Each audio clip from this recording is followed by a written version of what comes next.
I heard something really interesting actually earlier on. Really? The population of Ireland is increasing. Okay. It's Dublin. Welcome to Making Tracks. God.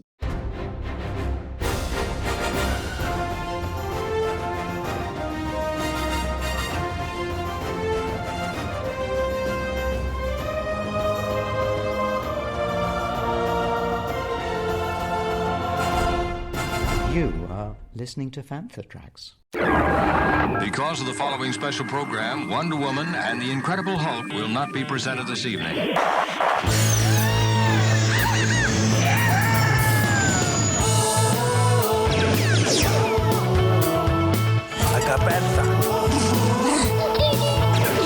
It's time to get all your Star Wars news in a single file. That doesn't sound too hard. Boom! This is Making Tracks.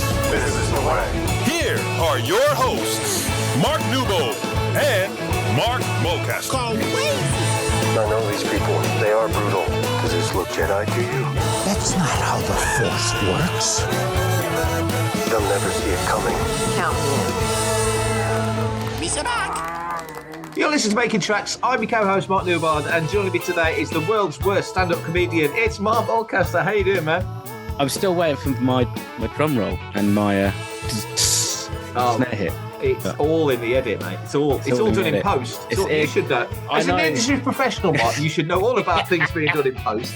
Yeah, that's the problem. It is all done in post. It's all fixed in post when really it should be fixed on set. But let's not start on that one just yet.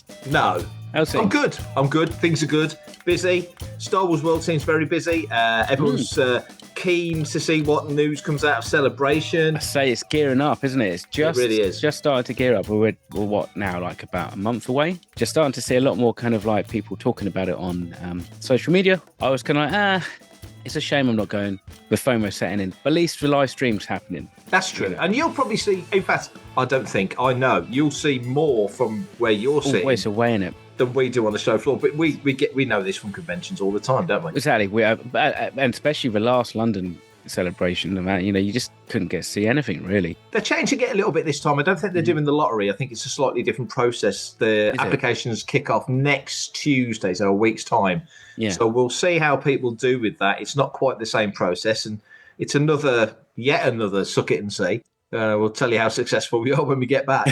Well, that's the thing, isn't it? And the problem is every year, like a convention kind of comes out with like a new way of doing it. And there's always some winners and there's always losers. And there's always some winners and there's always some whiners. I think that's the case, isn't it? I think it's definitely the case, isn't it? But it does always seem to be the people who win seem to win big. Those who are whining have won like nothing. It's a very kind of two-tiered system. It feels like some kind of imperial system that's kind of at play, and we maybe need some rebels to kind of come down and take it down. I love the logic. We have got an announcement though, actually, regarding Making Tracks for Star Wars Celebration. So 9:30 a.m. on Sunday the 20th on the Holonet News Stage. Making Tracks returns. We are partnering up with our Sunday night buddies, Good Morning Tatooine. So It's Good Morning Tatooine. Brian named it. He named it Good Morning Tatooine and then X Making Tracks, right? Which I think is the cool way of sort of putting the two names together. But whenever he talks about it, he says Good Morning Tatooine versus Making Tracks, right? Which is making me rather nervous. Yeah, because unless I'm going to get some kind of Skype call in, then you're on your own, mate. Look, if we can make it happen. I'm told we've got tech, and I think the tech is going to be a chalkboard and some chalk, so we might be limited. Yeah, but come on, this is Japan. This is the world of the future. They should have transporters. They should be able to beam me in for Making Tracks. I need the support. Yeah, because if not, I'll just be watching the live stream anyway. Clearly, like Making Tracks versus Good Morning Tatooine is going to appear on the live stream. On the live stream. Yeah. So anybody who's in Japan, if you're travelling from the UK and you're not in the room at 9:30 in the morning after the 5:01 bash the night before, all the exploits and wonders of Tokyo, and you're not there sharp and early, well, shame on you. You might as well just stay up. You might as well just stay up. It will be well worth it. Should we get into some news, Mark? Let's do it. Okay. Star Wars Underworld. So Rick McCullum was talking about Star Wars Underworld recently on a Young Indie podcast. We spoke about it on the last episode. But a good buddy of ours, Daryl, who runs Star Wars 100 Interviews, dropped me a line and said, post this on Fantha Tracks. And of course, I had to watch it first because, you should always check your videos before you post them. And it was an absolute doozy. It's part of an interview that he did with Rick back in 2007 at Skywalker Ranch. Other elements of the interview have come out previously. This hasn't. And basically, in this interview, he goes deep into, and it's a 6-minute interview, but there's a lot of stuff in there. He basically talks about so many elements of Underworld that we didn't realise. The one that really stuck with me was the fact that as soon as they'd finished making Revenge of the Sith, they booked the studio space for Star Wars Underworld. He talks about multiple seasons. He talks about spin-off shows, all new characters. It's basically the Mandoverse 15 years before we actually got the Mandoverse. Yeah. It's absolutely incredible. What do you make of that? Because it really now, more than ever, it's not just a show that we missed. It's a whole massive chunk of Star Wars lore that we could have had and never did. It's dangling the carrot that little bit more, isn't it? And kind of going, what would I give to read some of those scripts? God knows what George would have come up with for spin-offs and stuff. I mean, you do wonder, actually, that if we would have got something, the focus would be similar to some of the focus of the characters that we might get in Andor, in Coruscant. You'd think that surely it's got to be Mon Mothma and other political characters would be in there, as well as obviously the new ones down in 1313. I don't see there's a day where George would give up the opportunity of making that stark political contrast between those who have and those who don't, i.e. those who are in the Senate and then those who are down on the lower levels of Coruscant. That seems like a fairly obvious thing to do. But it feels like, we'll never know. And like you say, I think they're very much the same, that the focus clearly was going to be the Underworld. The teaser picture that we saw had Boba Fett on it, so you think Boba Fett would certainly be involved to some degree with newish characters or newer characters around him. It's pre-canon as we know it now, so maybe back then as they are now, maybe they might have wanted to fold in what we would now consider EU characters, so there could have been that coming into it. But we are right now in the midst of the countdown to Andor Season 2. We're going to see more of what Mon Mothma was up to. But of course, back then in 2007, we'd only just seen Mon Mothma in Revenge of the Sith. It was a deleted scene, but the actress was in place, and it's the same actress that's doing it now, Genevieve O'Reilly. So you've got to think that, as you said, the juxtaposition between the have-nots of the Underworld compared to the lavish opulence of other parts of Coruscant. And there's no way George wasn't going to involve some sort of politics. Phantom Menace kicks off about trade taxations on the Outer Rim and all that sort of stuff. It's going to be in there, isn't it? Yeah, totally. And also, I mean, you do wonder now, as you said, Boba Fett was on the poster. So you kind of go, would they have shown Boba escaping with Sarlacc? How would they have done it? And actually wonder how similar or completely dissimilar it would have been to the Book of Boba Fett, which is one of those weird things, isn't it? Because you think we've got one version, but if we'd got the George version, then we probably wouldn't get the Book of Boba Fett version. So we would never be, in a million years, I don't think, be able to really compare, unless those scripts leak or something, unless somebody starts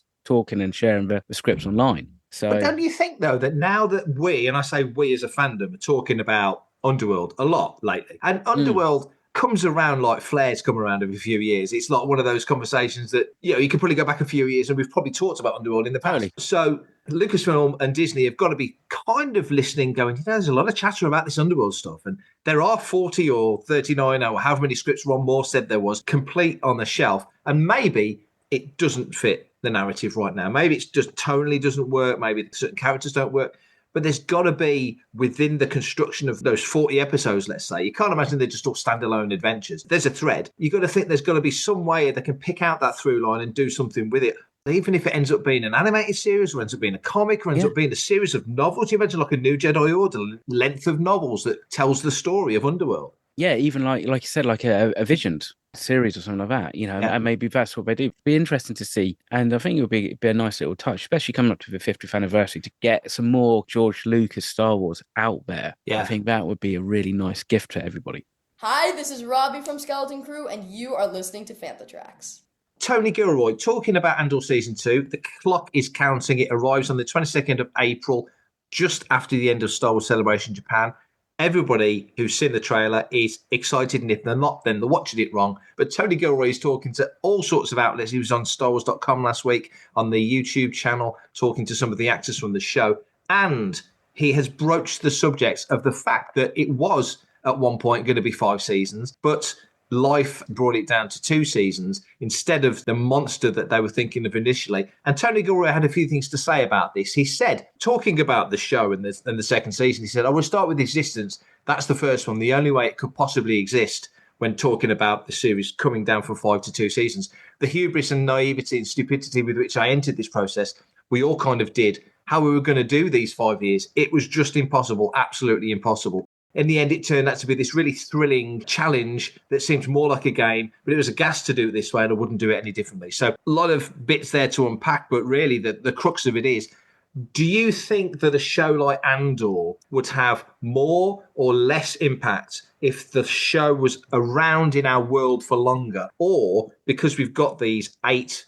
blocks of 3, basically 8 movies that tell that 5-year gap, that 5-year run from when the show started to right up to the back door of Rogue One. Do you think that's more impactful, or do you kind of wish we'd got 5 seasons of this? Might it drag? What do you think? Wow, do you know what? It's funny. I was in my gym the other day with a cross trainer, and I was thinking exactly this, is that actually, if they had stretched it out for 5 seasons, let's put to one side the absolute mammoth undertaking that it would be for production, just to keep it rolling and consistently rolling and maintain that level of quality that we expect from Star Wars, and also we've come to expect from Andor. Part of my thinking along the lines was, you wonder how long people would accept it, because obviously we know where we're headed. We know exactly what's going to happen in the end to Andor and to these characters and to Rebel Alliance. And I know part of the fun is actually finding out how things actually get there. But at the same time, when you're watching a film that you knows there's a sequel coming out, there's no jeopardy. I mean, obviously, for us fans, 5 years rather than 4 weeks for season 2 would be a gift. I mean, you just think about all the extra kind of material and potential franchise stuff that you could get from that, obviously, merchandise and stuff, whereas this is going to be over pretty much in the blink of an eye. Now, we're expecting 3 hours worth of episodes each week.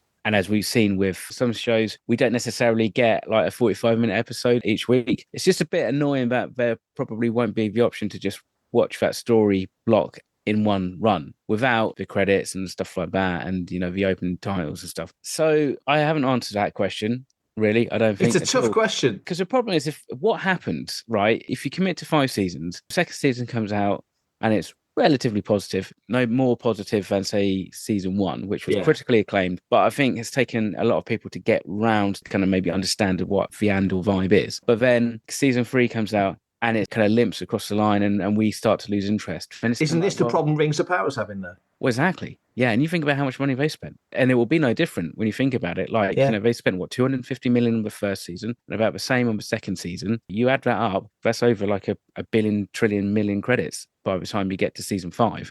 So that's a big investment, and obviously that's going to be part of it that's going to come in. Now, obviously, the more episodes you have, more series, surely you can reuse more assets, because you can go back to places that you wouldn't, it's not going to be Star Wars level of production quality for like Planet of the Week. And we saw that in season 1, like the planets were there for the block and stuff, and some of them returned. So a lot of that stuff could be saved, but still that's a massive production that you've got to get signed off by somebody. Probably quite hard to do in this current climate as well.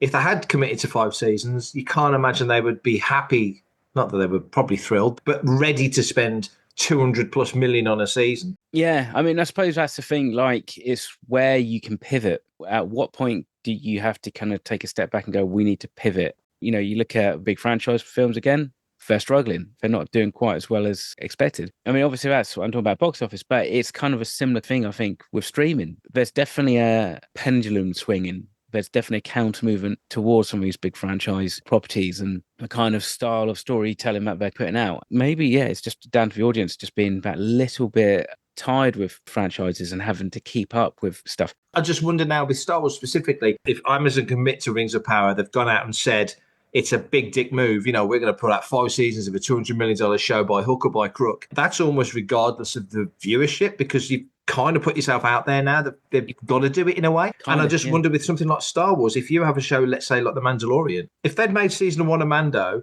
and it hadn't have had the hits and it hadn't have done well, being Disney, they wouldn't have had a season 2. They wouldn't do it just because it's a different, So when you get a show that's a hit, it justifies a sequel like Book of Boba, or it justifies further seasons or spin-offs like Ahsoka and Skeleton Crew. And if there's enough of a groundswell and there's enough of a viewership thing, and they could see people like Andor, people coming back to it, catching onto it after the initial play, then you can understand them doing it. I just don't think Star Wars as a franchise. We might come back from Japan and you and me might be sitting down the week after Celebration going, God, I can't believe they just announced a Knights of the Old Republic TV show, animated series and movie, and all of a sudden we're 1,000 years in the past. Not many franchises can do that, but Star Wars can. So they don't have to hedge all their bets on one particular portion of the story, do they? I think this is the thing, isn't it? Like, I mean, I think we talked about this loads. Like, you think about how congested that small one like area of the timeline is. Obviously, because of where we all linger around, and that's where it all started and that. But yeah, you kind of go, it's getting really congested. And the problem is somebody will come up with an idea sooner or later and they won't be able to fit it in because Andor season 2's already done it or something. And that's when maybe somebody in the studio is like, maybe it's time for a full reboot. And then where are we? It's very rare that seasons get greenlit beyond maybe one extra season these days. If that, how many times do you get to the end of a show, you do a quick search to find out when the next season's starting, and it's like, oh, it's not been confirmed yet. So that might be the end of that show. You just don't know. But then also, and which could also happen, is that shows can get reanimated. And actually interesting, when I was at Elstricon the other day, a couple of people who were around, some of the scientists were talking about it, and they're saying they started to hear there might be a rethink about the Acolyte. So there might be a season 2 coming, possibly, partly because the long-term analytics they're getting back from these shows maybe reveal a slightly different and slightly more positive light. So you take Andor season 1, people may have stepped away from it, but have gone, do you know what, actually, season 2's coming out, I'm going to revisit it. That could happen with anything. It could happen if, we'll say like a Skeleton Crew or a Book of Boba Fett. We just don't know. Something might happen in the Mandoverse that then might then remind people, oh yeah, there's that series, and go back and watch that. And then obviously Disney are like, oh, suddenly this is spite. It's time for a new season. Hi, this is Maria Sandoval, head hairstylist for the Star Wars universe, and you're listening to Fantha Tracks. So he's been in the Star Wars galaxy for pretty much a decade through his work on Rogue One and on Andor seasons 1 and 2. And now Tony Gilroy, speaking to Collider, has made it very clear that he's preparing to step away and do other things. There is a quote. He says, I've been peripherally involved for 10 years and intensely involved for 6 years. So that's a pretty big chunk of my life. There are other things to do. I think when it's done, I will have left a pretty big piece of Star Wars real estate behind. I'm not feeling guilty about not chipping in. Now, that goes slightly contrary to what Kathleen Kennedy had said when she made clear that she was going nowhere by saying, not in so many words, she'd like to keep the guy around because clearly the quality of his work is fantastic. But Mark, what do you think? Do you think he's earned the right? I mean, he's a free man. This isn't the prisoner. He's a free man. He can go off and do what he wants. But do you think he's earned the right to step away from Star Wars with the satisfaction of a job well done and return in the future or not return in the future? He says he's left a hefty piece of real estate, which he really, really has. What do you think about that quote? So it's an honest quote, really, isn't it? At the end of the day, you can't really fault the guy for his level of input. Bearing in mind, he was probably only assuming that he's been brought in to kind of rescue a film that needed a bit of TLC just to get across the line. In this day and age, we still have directors and writers who are like well into their 80s. He's 68, so he's probably also thinking about how long do I stay doing this job and writing stuff, and is that going to then affect my options to maybe do something else? He might have other projects that he wants to get done first. For us as fans, Star Wars is like the be-all and end-all, but for industry professionals, actual industry professionals, like yourself, Mark, maybe it's a job. It's a fantastic job. You have to enjoy what you're doing and to work and stuff. But then I don't see him coming back to work on anything else other than Andor. Kind of a bit like Lawrence Kasdan was like with Solo. That was a character that he really seemed to enjoy writing. Yeah. So that was the enticement to get him back. And then they kind of stick him with like Force Awakens and stuff like that. So now Andor season 2's coming to a close. That sounds like that is the end of his story, at least on the screen anyway for now. That is a time for him to move on rather than maybe start again and do something completely different, but in the same galaxy. You just said something about Lawrence Kasdan. It's just struck me, and I've never thought this before, that everybody kind of considers The Force Awakens as kind of like a reboot, remake of A New Hope. And he wrote Empire and Jedi, so he's kind of done the whole trilogy there. I've never thought of that before. But what you say about Tony Gilroy's age is a really good point because, yes, he's not a Star Wars fan. One of the things that he said about working in elements like the Gorman Massacre and other sort of canonical moments, I think weirdly he's honoured those moments almost more because he's not a fan. He's seen those moments that need to be worked in as a history that needs to be adapted correctly. And so I think weirdly he's been more bullish about making it work. That's my read anyway. More bullish about making it work than not. But another thought occurs is that one of the reasons George kind of wanted to make episode 7 and then step away was that he knows the trilogy is going to take him 10 years. And George was like, I've got a young family. and there's other things I want to do. I've given all this time to Star Wars so far. I'm prepared to let it go and let other people pick it up and run with it, which is what we've had for the last sort of 12 years. And I just think with Tony Gilroy, not that you're comparing Tony Gilroy to George Lucas in any way, but he must be able to satisfactorily look back at Rogue One and then Andor seasons 1 and 2 and go, well, if I never touch this thing again, no one's taken away what I've done. He's clearly got confidence and satisfaction in the work that's been put on screen.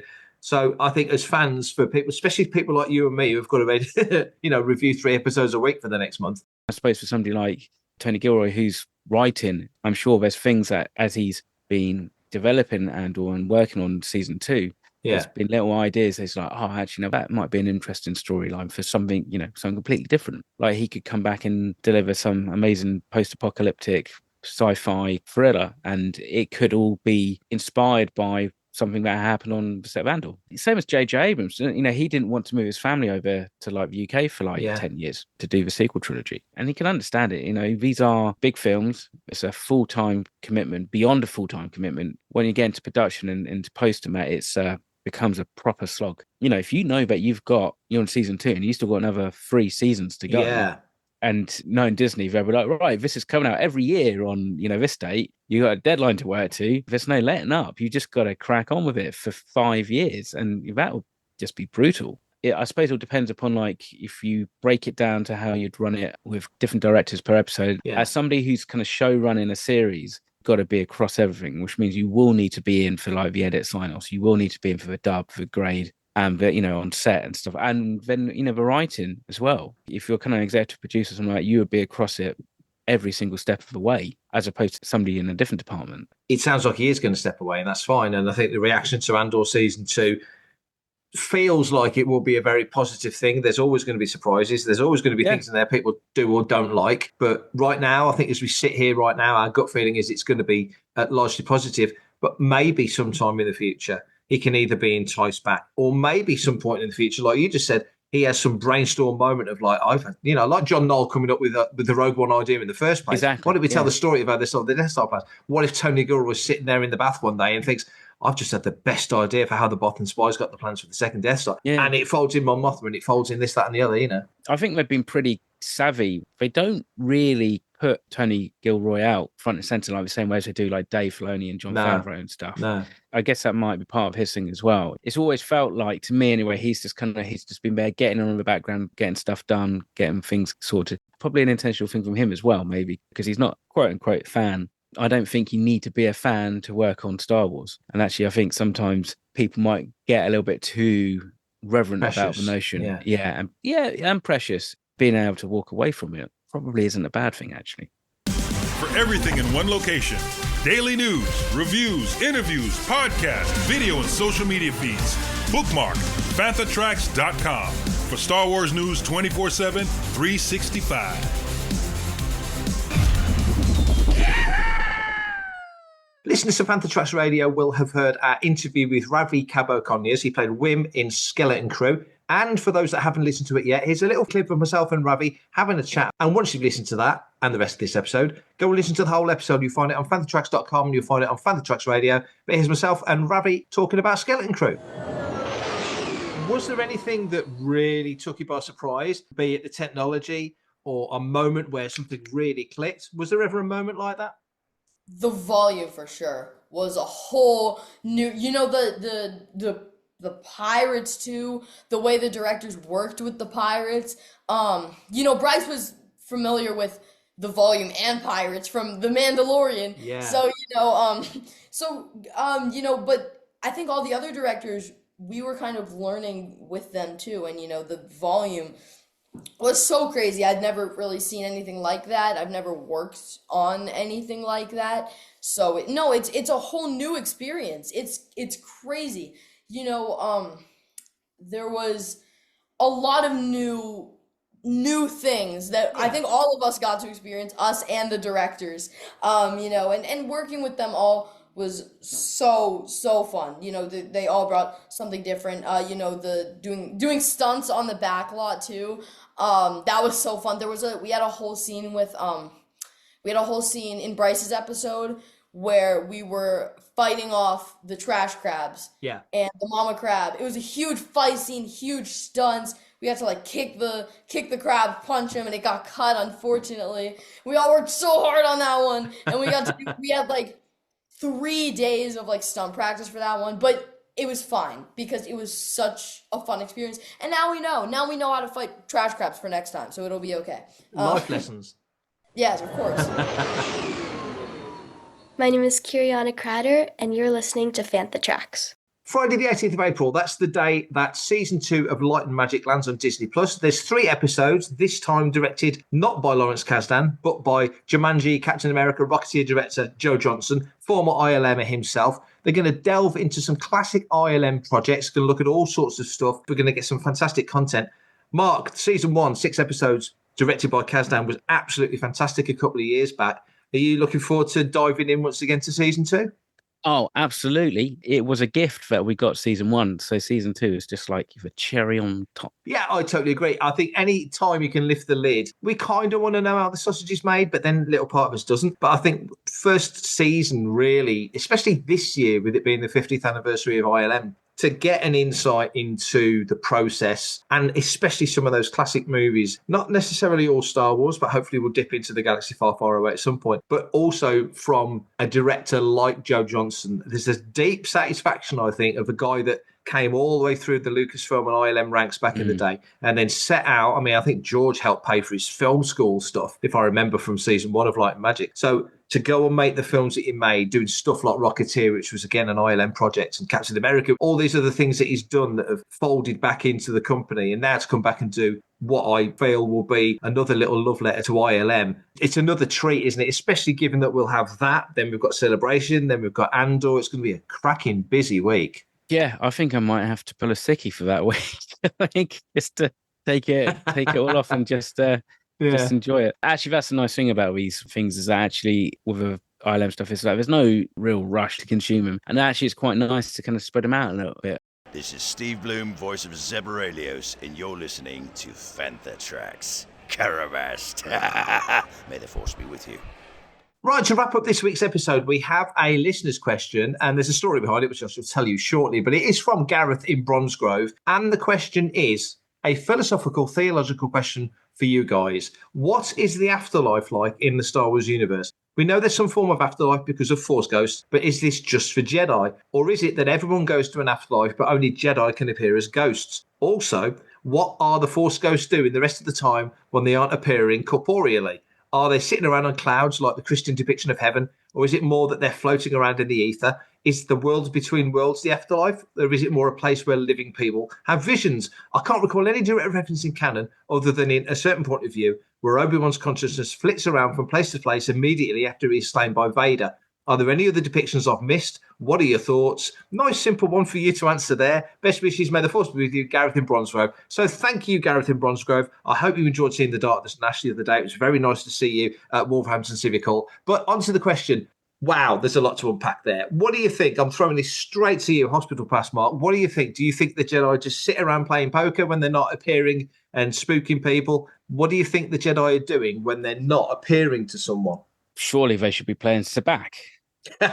Yeah, true. Very true. I don't know. I don't know if I've ever thought about it, but I would kind of imagine that they're just a stream of consciousness. The question is, and I mean, I guess it probably is that they have some level of autonomy because ultimately it can't just be the will of the Force that then decides that Ben's going to appear in front of Luke on Hoth. Yeah. You know, Ben's got to be doing it. Leading that thought process. Exactly. Got to be like, oh, okay, it's time to check on old Luke. And it's like he's here. It's like he's still here. The ghost of Obi-Wan. Beyond obviously Han saying, I'll see you in hell in Empire Strikes Back, I don't think I've really, there's ever really been much thought about it. It's just that kind of notion of like, you get absorbed into the Force, isn't it? That's what the Jedi believe. You become one with the Force and that. But I suppose like with every planet that has a religion, they will have their own deities and concepts of the afterlife. Yeah. Whatever that construct is. Let's take Qui-Gon. You kind of always felt like during the Kenobi series, like you could imagine him watching that kind of going, oh, don't do that. Do that instead. has he got the ability to then just kind of wander off and go and look at Ben Quadinaros and check on him? There must be some kind of force kind of link connection. That's how I've always thought. There's like some kind of like, there's a connection there, which you need to have before pass on into the force. It's kind of a way that even in Heir to the Empire, when Ben visits Luke, kind of saying like, the distance between our worlds is kind of getting greater and it's harder for me to cross over. Yeah. But you kind of do think that, there's some time limit to that, But don't you think in Star Wars especially, I mean, we've got the James Mangold film coming, the Dawn of the Jedi film, which is tens of thousands of years before where we are now. Yeah. So it's it's the first person discovering the Force. I wonder, is that when the Force begins to be a thing, or has it always been there and this is just the first person to discover it or encounter it?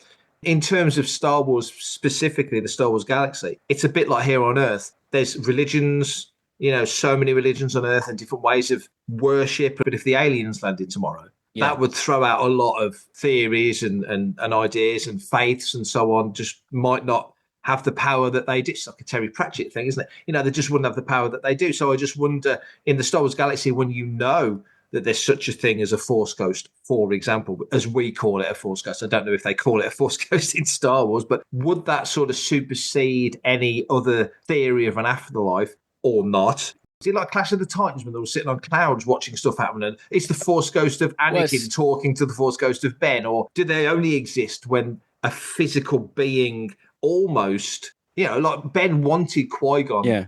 He wanted Qui-Gon to appear to him. It's one of the reasons why he was so sad, was that he hadn't. The manifestation is, in my mind, similar to maybe what Gandalf went through when he battles with Balrogs and when he gets returned to Middle-earth as Gandalf the White. It's an enlightened consciousness state. So therefore, you must be aware that you're dead and you have no physical body as such. But don't you think that's a bit, you saying that makes me think of Ahsoka when she goes to the world between worlds in the TV series and literally comes back in a white robe as opposed to the grey robe. It's such a on-the-nose parallel to that, exactly what you just said. Okay, end of Return of the Jedi, Luke's looking at the trees, he sees Yoda, he sees Anakin, he sees Ben. But Leia stood right next to him and she doesn't see any of that. She doesn't see it. It's not that she's, people say, oh, she wasn't looking in that direction. They were glowing blue. Only Luke can see it. Yoda and Leia never met, to my best recollection. And Leia never met Anakin as Anakin. She met Darth Vader, but not Anakin. But, she met Ben, but she only met a younger Ben. I wonder if it's like... How did Sabine see Anakin? That's what I'm trying to say. I wonder if it's like Father Christmas. You kind of have to believe. Maybe you've got to be open to that whole idea. And I think that's the whole thing about the Force. And we come back to what you were just saying about the Mangold film. The way I see it is the Force is like gravity. It's always been there. It's just for one person who's actually come along and defined what the Force is. And is the first Newton person. and the apple sort of thing. Yeah, it's having that ability to connect the dots in the right way. Similarly, we've got the Witches of Dathomir, and you kind of think, well, maybe actually some of these cultures tapped into the Force before the Jedi without realizing, because they don't call it the Force, because they all call it something different, like magic with a K and stuff like that. It's like a variation, but the Jedi's decision to create religion, as it were, but it's taken somebody to make a decision. This is going to be a religion. This is what the definition of it is. From there, everything else kind of spins on from it. It's a deep question, though. I mean, it's a good question. Deep for me. I know, way too deep for me. This is the risk with Star Wars, is that Massive. You overthink it. So when you start thinking about the Jedi as an organisation, you think of the Sith as an organisation, and it tends to generally just be the Jedi that have Force ghosts. But then all of a sudden you've given a formality to the Force via an order like the Jedi and the rules that they constitute and make, which probably have no bearing on midichlorians or the will of the Force or any of that stuff. And all of a sudden you've sort of given it a formality that doesn't exist. It's a bit like time, isn't it? Time is a human construct. It's not a thing that you can measure the universe by. We have a measurement. It's only a measurement because of how our planet rotates and then circles its sun and so on and so forth. It's a human construct that's completely relative to planet Earth and nowhere else really. And I just think with the Force as well, if we overthink it. And this is kind of like the risk that happens when you go back into history. You know, we talk about how like we're in that beautiful sweet spot where lightning struck and we got A New Hope and all that, and everything that's kind of blossomed around it in a very short period of time. But actually, it's a thing of like, it's the same question we have about Yoda, isn't it? It's like, do we need to know his backstory? Do we want somebody be it George Lucas or anybody else, to actually, make a definition. Because George was very clear about it. It's nothing and everything. Yeah. It's like it's every religion and it's no religion. So if we're going to go there, are we going to then have to rethink everything that we thought about Star Wars? And will it actually be for the better of the franchise, or is it going to be something that we wish we hadn't actually opened that can of worms? Gareth, you've blown our minds with this question. You might have just broken us. We may never recover, but thank you for sending that question in. As Gareth has very kindly sent in a listener's question and then hunted Mark Newbold down in the most unlikely of places this weekend to make sure that he actually reads the question and then reads it out and we answer it on the podcast. Yes. I'd like to be like Gareth and maybe hunt Mark down at Star Celebration and fire a load of questions at him. Please make sure you do it in Japanese, because I hear he's fluent in Japanese. If you aren't at Celebration, but you still want to send in a listener's question, then Newbold can tell you how you can do it. I literally can, and this is how. Email radio@fanthatracks.com. Head to links.fanthatracks.com for links to our social media feeds, Fantha Tracks TV and Fantha Tracks Radio. Thanks to James Semple for the Fantha Tracks intro, Blues Harvest for our Making Tracks opening music, and Mark Daniel and Vanessa Marshall for our voiceovers. New episodes drop Tuesdays and Fridays at 7 o'clock UK time. Our weekly news show, Good Morning Tatooine, goes live Sundays at 9 o'clock UK time on Facebook and YouTube. And remember, Fantha Tracks is absolutely free, so it costs nothing to stay updated on all the latest Star Wars news. And that's been it for this episode, Mark. Thank you very much for listening. Have a fantastic week in Star Wars, whatever that means for you, and may the Force be with you. Coming up next on Fantha Tracks Radio, it's Collecting Tracks.